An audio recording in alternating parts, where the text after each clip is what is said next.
Reaperman here, and today I thought I'd share my thoughts on the Steam Deck. Now, I've had it for about a week, and I'm noticing my take on it is more negative and maybe more spicy than most.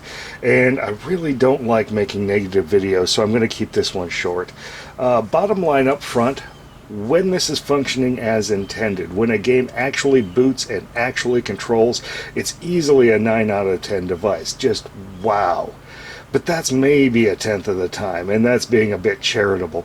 The rest of the time, this is kind of a 2 out of 10 experience. It's pretty good on the curated great on deck library, but there's some of these that I'm telling you it is not great on, even the deck verified stuff. If you've run an OUYA, this guy right here, you know this problem well. So you've got all of these side-loaded APKs because the OUYA store just doesn't have what you want.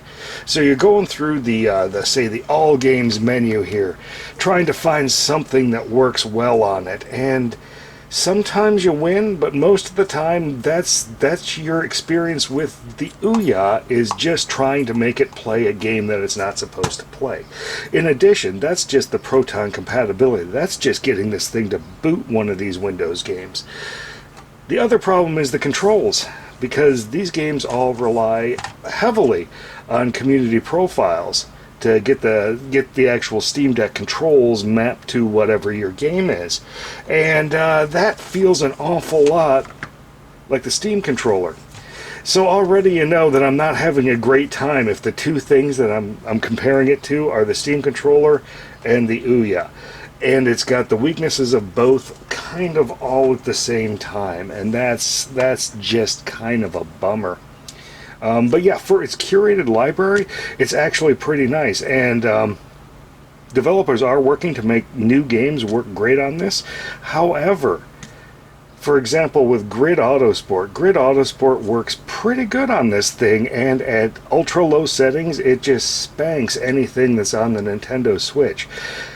But you know what? It would be a lot better if the 3 older grids worked on it, like, say, Grid Autosport from 2015. That would work better than Grid 2019. But it's not deck verified. So now you're into the all-game thing. Now you're coming down to, let's, find something in here that's not really verified. You come over here to BeamNG, or a Ballistic NG. This game actually handles pretty well, just right out of the box, so it's actually a pretty bad example. It's one of the very few that I've found, and I'm sure I'm listing up some stuff on the screen that I also found right now while this thing is loading up. But if you go into the Steam menu, you come over here, and now you're in the controller realm here. So you go into controller settings, and for most games, Ballistic NG again, not the best example, but for most games you have to go into the community layouts, and it's going to have a big stack of controller layouts. Obviously this game works well enough that there isn't. But the community layouts seem to be sorted by thumbs ups. So you've got all of the Steam controller layouts in there, you've got all the PS4 controller layouts in there, and at the very bottom there's going to be a couple of broken community layouts for the Steam Deck. And a good community layout on the Steam Deck right now is something that maps arrow keys to the D-pad, and that's the level that we are at here with this thing. But yeah, when it works, it just works. Now I also have heard of people thinking that this is going to be a real winner for emulation, and it's just not. So I'm not an emulation fan by any stretch to start with, because I think emulation is kind of crap. But wow. So what EmuDeck does, and I'm not going to be able to show you desktop mode on this because it wigs out with the dock situation I have going here. But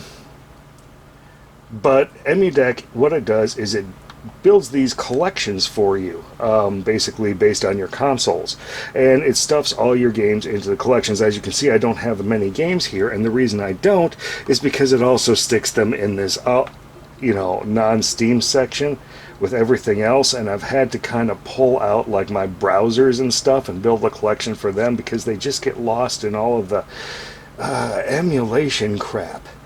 The other thing is emulation doesn't actually work all that well on this thing. So N64, I'll be honest, N64 works pretty well. It certainly plays N64 better than most N64s do. But Dreamcast, I was getting pretty extreme glitching already. GameCube, this system is just too slow for GameCube, and I wasn't even going to try like a PlayStation 2 or PlayStation 3 emulator on it. If it can't do GameCube, that's kind of a basic power PC thing there. I don't think it could. I don't think it can do much more than that. Now the GameCube is fairly compatible. It just runs a little bit too slow, basically everywhere. Now the Sega 32X over here, of course, this is fine. If N64 is fine, then everything below it's going to be fine. But do you really want to load 10,000 games on this thing? Do you really want to have it crap up the non-Steam menu here? Nah, I just don't see this as being all that great, really. Now, I will talk a little bit about some of the stuff for this thing. I guess I'll start with the ergonomics first off. The ergonomics on this thing actually feel pretty good. Everything's laid out in a good spot. These, the main face buttons and the D-pad are a little close to the edge. I've noticed a lot of games will detect these face buttons over here as Nintendo Switch face buttons, meaning A and B are reversed, and that gets extraordinarily annoying to try and reassign in some games, especially when you don't really have a good keyboard. Now there is an on-screen keyboard. It is it's better than what you would get in Windows, but it is definitely not great. Another thing that's not great are these sticks are inset a little bit, so I have to kind of choke up on it to use them. And that puts the meat of my thumbs very close to actuating these little mouse pads in here. And that often causes some trouble in games, because oftentimes they'll have a look bound to this or something like that. So instead of staring out the front of the car, I'm staring out the side of the car, and that's not great. Hey, while we're here, let's just go ahead and go down the install games. Let's get Grid going, because this is probably my favorite experience on the deck so far. And again, I really do wish that I could play any of the 3 older Grid games. But they just don't seem to want to work as well on this thing, and they're certainly not deck verified. But yeah, like I say, everything with everything on ultra low here, it still is going to smoke the heck out of this Nintendo Switch. However, this Nintendo Switch has a much higher compatibility level, and that's really the thing. Is Steam sold us primarily on making computer gaming easier, making it be more about the gaming and less about kind of futzing around with things. And this system is a return to, you have to futz around with everything and you have to put up with DRM, and that's just kind of annoying.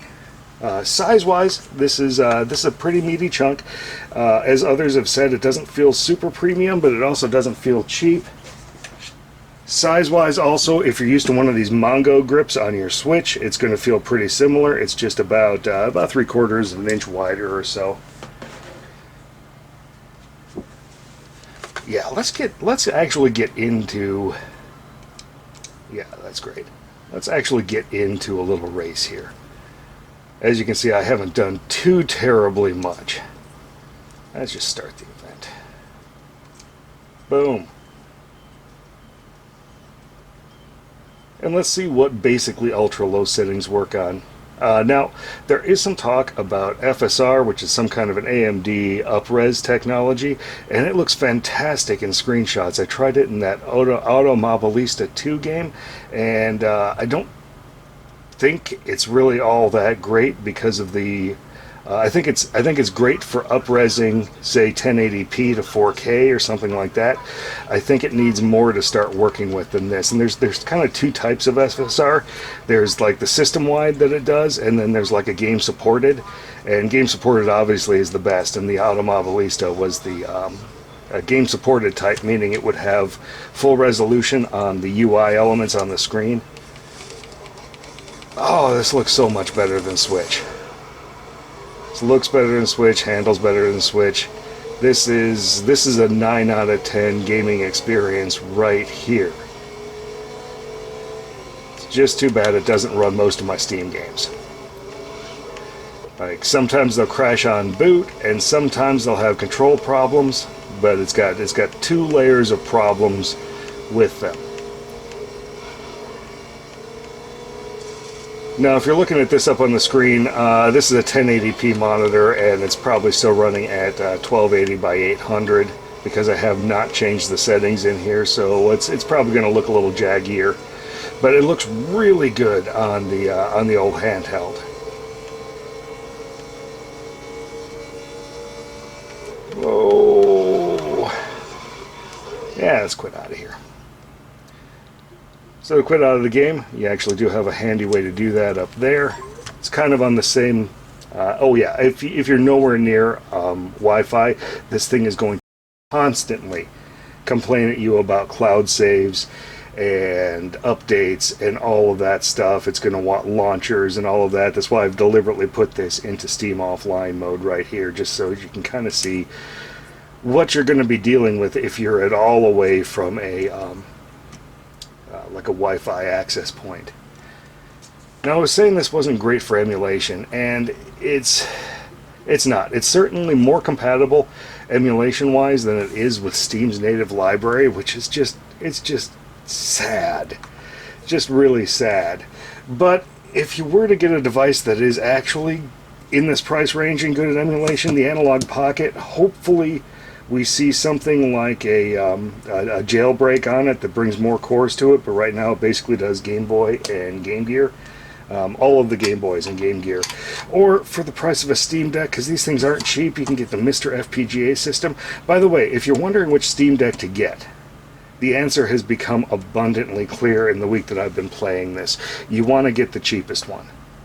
Because if you have an SD card in here by default, I've got a 512 gig SD card in here, and it loads all of my games to the SD by default. I have moved a couple of them over so they load faster, but the games on the SD, they load fine enough. Save yourself some money, buy yourself the cheap one, and then upgrade the hard drive later when hard drive prices come down. Hard drive prices are not all that high.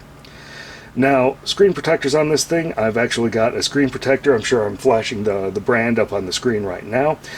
Works fine for me. This is a clear and glary screen protector. I'm sure you can read all of my notes in the screen right now, because I sure am.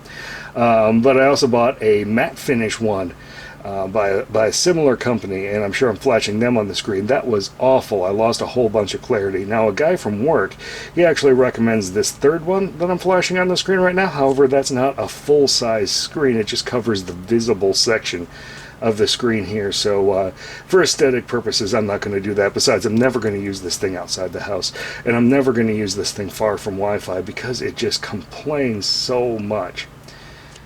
Now, we're a few months into this thing, and there was an initial hope with the people that provided their deck for free. They always, all the other old reviews seem to mention this, that it will get better.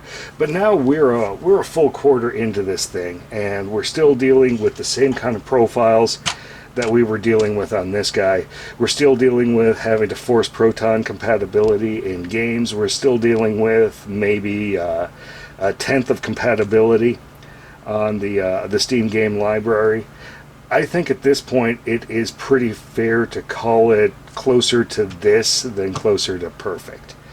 Anyway, I guess that's pretty much all I want to say on this. I don't want to spend too much time making a negative video. I will say the desktop mode is actually pretty nice when you get a keyboard and mouse hooked up to it. It is impossible to use these little pads as a mouse. Very tiny targets to hit on the clicks, and the clicks are often the actual press down on the pad. So if you ever tried to use the PlayStation 4 controller as a mouse, this is like that, but the aspect ratio is perfectly square, so you have to do a lot more rowing. Now, when you're in desktop mode and you do close the Steam client out, annoyingly, that actually flips your controls around to having the R2 button be the actual left click and the L2 being the right click, and that's actually a little bit better. You can hit your targets that way. Also, if you think you're going to use that touch screen to hit anything in the operating system, like the desktop mode, you're pretty wrong there. But this thing works fairly well with USB keyboards and mice. I recommend the Logitech K400. Is my go-to for all of those. I have probably half a dozen of those around the house, so that is nice. This may actually replace my netbook on travel, since I don't usually pull the netbook out and use it portably. I usually just hook it up to the hotel TV. So that's pretty much what this is going to do. Is it's probably going to be just basics in the airport, just pull up a game, and then when I get to the hotel, it's gonna go into a dock. Now, I don't recommend my little Targus dock here because it does not pass power. I did pre-order a dock that I am putting up on the screen now. I don't know how that's going to be. There's really no point for me spending a lot of money on the dock, since I'm only going to use the dock when I'm in hotels, and that's like once or twice a year. When I'm at home, there's no point because my main gaming machine is hooked up directly to the TV. So yeah, I'm not going to be hooking this thing up to the TV here because the gaming performance on this is very low compared to my main Ryzen rig. Anyway, I think I've complained enough, and I don't like that level of negativity in my life. So until next time, I guess Reaper Man out.